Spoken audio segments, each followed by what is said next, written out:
दोस्तों, इस बात को तो आपने अक्सर सुना होगा कि अकेले रहो, मस्त रहो। पर क्या अकेले रहने का मतलब आपको समझ आया है?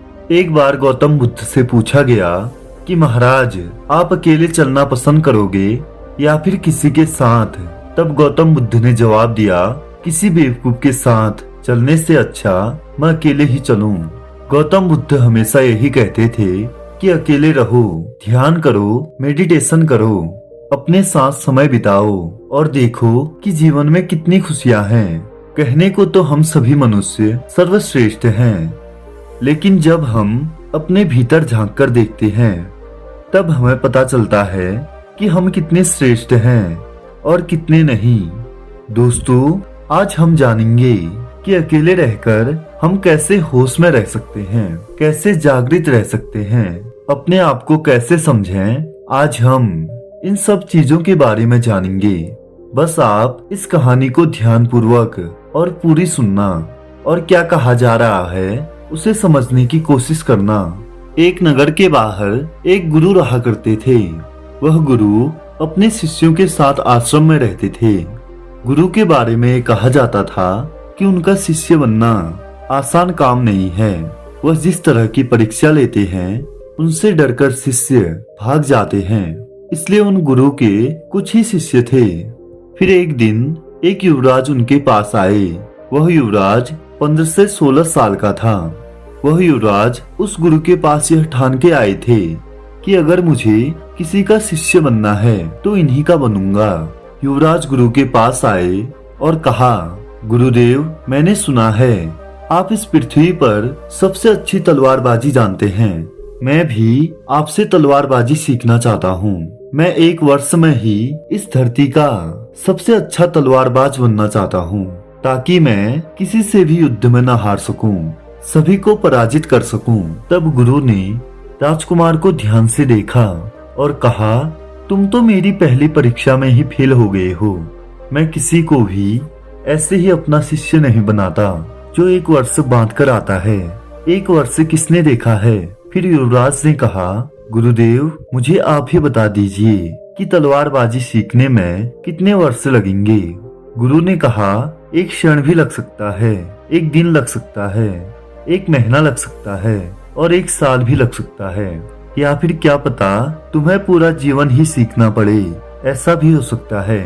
सोच लो, अगर तुम एक बार मेरे शिष्य बन गए तो यहाँ से भाग नहीं पाओगे।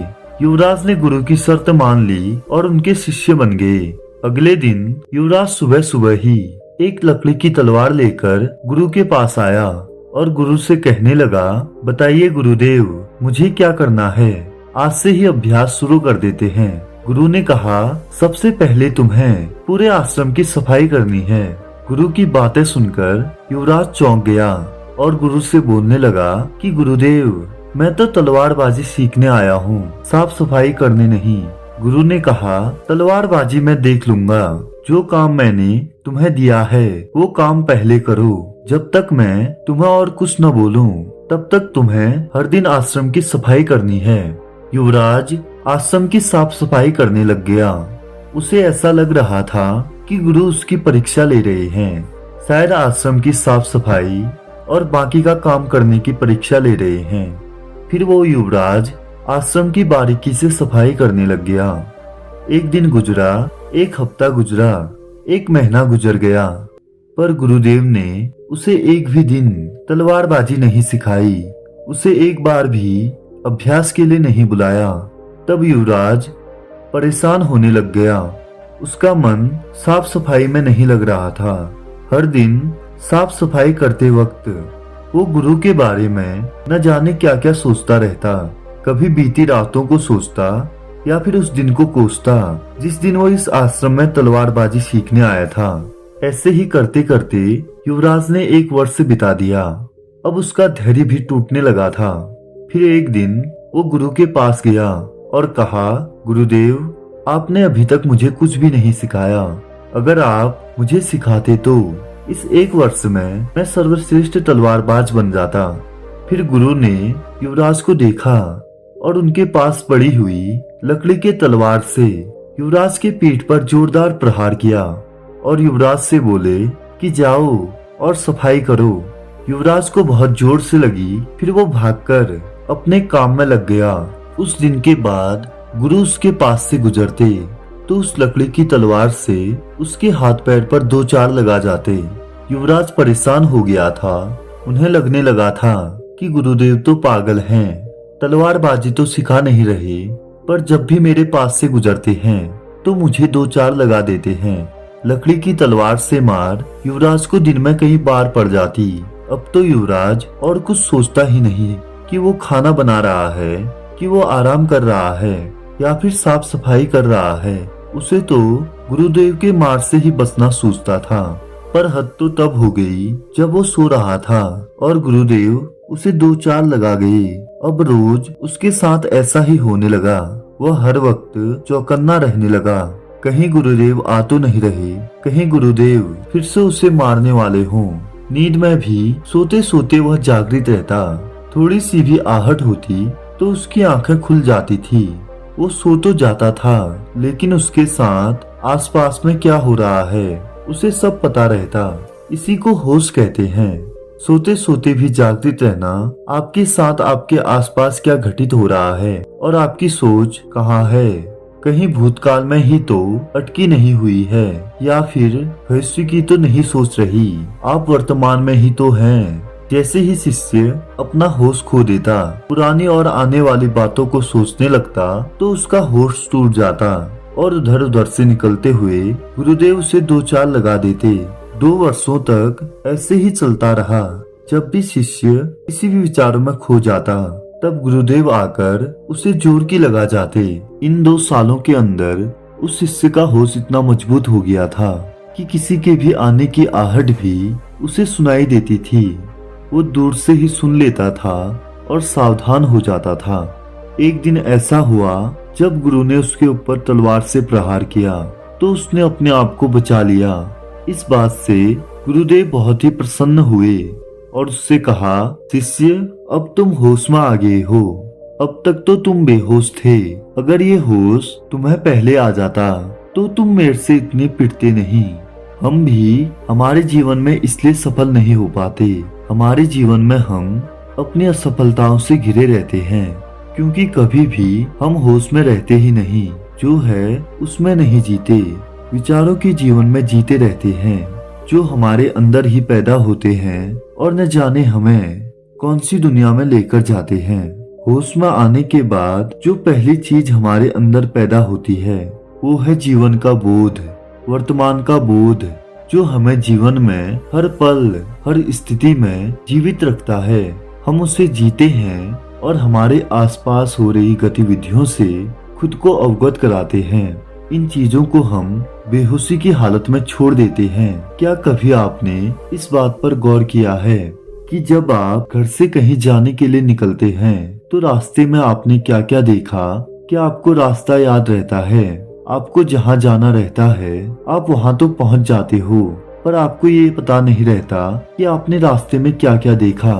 बल्कि आपको तो रास्ता भी याद नहीं रहता। हम रास्ते के प्रति जागृत नहीं रह पाते।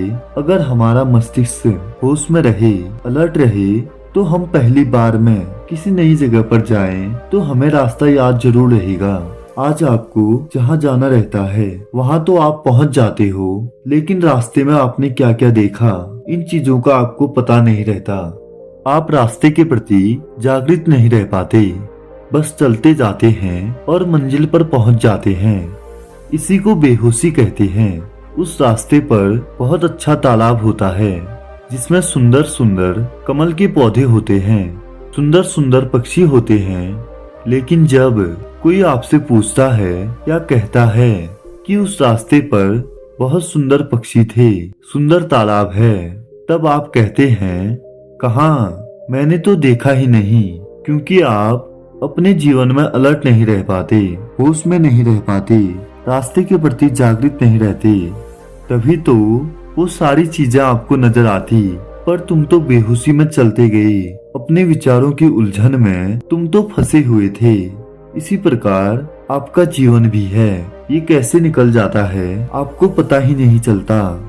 अब वो शिष्य इतना होश में था कि गुरुदेव उस पर प्रहार कर ही नहीं पा रहे थे। वो शिष्य जहाँ भी होता तो होश में ही रहता। अब विचारों के साथ उसका कोई भी संबंध नहीं था। वो चौकन्ना था क्योंकि उसे भरोसा नहीं था कि गुरुदेव कब किस ओर से आकर उस पर हमला कर दें। रात को जब वह सोया हुआ था तब गुरुदेव उसके कमरे में आए और उस पर तलवार से हमला कर दिया।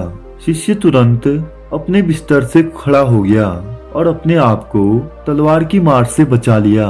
ये देखकर गुरुदेव बहुत ही प्रसन्न हो गए और जाकर अपनी कुटिया में सो गए। शिष्य ने सोचा, गुरुदेव मुझ में ही होश, बोध और जागृति जगाने में लगे हुए हैं। क्या वे स्वयं जागृत हैं? क्या उन्हें भी होश है? शिष्य ने तुरंत अपनी तलवार उठाई और गुरु पर प्रहार करने के लिए उनकी कुटिया में प्रवेश कर गया। उसने देखा गुरुदेव गहरी निद्रा में सोए हुए हैं। वह चुपचाप आवाज किए बिना गुरु के पास पहुंचा। उसने अपनी लकड़ी की तलवार ऊपर की ओर उठाई और गुरु के ऊपर प्रहार करने ही वाला था कि तभी गुरु ने सोते हुए कहा, पागल, जा तेरी शिक्षा पूरी हुई। फिर शिष्य ने कहा, गुरुदेव, पर आपने तो मुझे तलवारबाजी सिखाई ही नहीं। गुरु ने कहा, अब तुम्हें तलवारबाजी में कोई नहीं हरा सकता क्योंकि तुमने खुद को होश में रख लिया है। दोस्तों, हमारा जीवन भी बेहोशी से भरा हुआ है। जो व्यक्ति होश में रहना सीख जाता है वो इस जीवन को जीना सीख जाता है। उसे आसपास की सभी चीजों के बारे में जानकारी रहती है। उस व्यक्ति को अपने जीवन की हर चीज का बोध रहता है और एक जागृत जीवन जीता है। वह स्थिति और उपस्थिति को समझता है और कभी भी किसी के साथ गलत व्यवहार नहीं करता, कभी भी गलत निर्णय नहीं लेता या वो गलत कार्य नहीं करता, क्योंकि ये सब तो बेहोशी की हालत में हम करते हैं। जिस दिन आपने बेहोशी को जान लिया उस दिन आप होश में रहना सीख जाओगे। हर दिन में 24 घंटे होते हैं, पर कोई है जो 24 घंटे जागृत रहता है। 24 तो क्या, कोई 2 घंटे भी जागृत नहीं रहता। हम बेहोशी की हालत में ही अपना काम करते रहते हैं।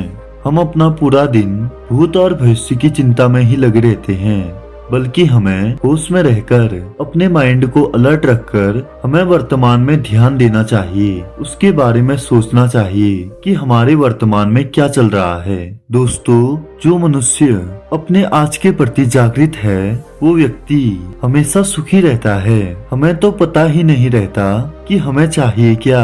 हम कभी किसी प्रमोशन के पीछे भागते रहते हैं, कभी झूठे सम्मान के पीछे, कभी किसी बेमतलब की डिग्री के पीछे।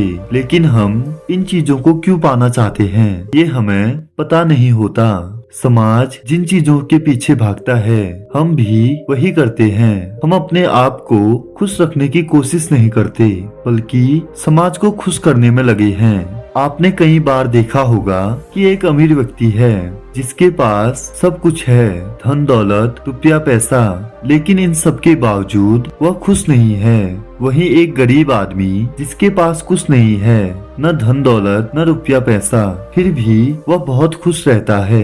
जिससे पता चलता है एकमात्र धन दौलत खुशी का कारण नहीं होता। अगर धन दौलत ही एकमात्र खुशी का जरिया होता तो सभी लोग बहुत खुश रहते। असल में जो हमारा मन है ये कभी किसी एक वस्तु पर टिकता ही नहीं। जिसके पास जो है वो उसे छोड़कर दूसरी तरफ भागता है। जो हमारे पास है ही नहीं उसमें खुशी कैसे मिलेगी? जिससे हमें खुशी मिल सकती है जो हमारे पास है हम उस पर कभी ध्यान देते ही नहीं। तो दोस्तों, जितना हो सके अपने साथ समय बिताओ और जो भी तुम्हारे पास है उसमें खुश रहना सीखो। अकेले रहो और खुश रहो। तो दोस्तों, अगर आप वीडियो के इस अंत तक पहुंच गए हो और अगर आपको वीडियो से कोई वैल्यू मिली है तो वीडियो को लाइक करें और चैनल को भी सब्सक्राइब कर दें। Thanks for watching.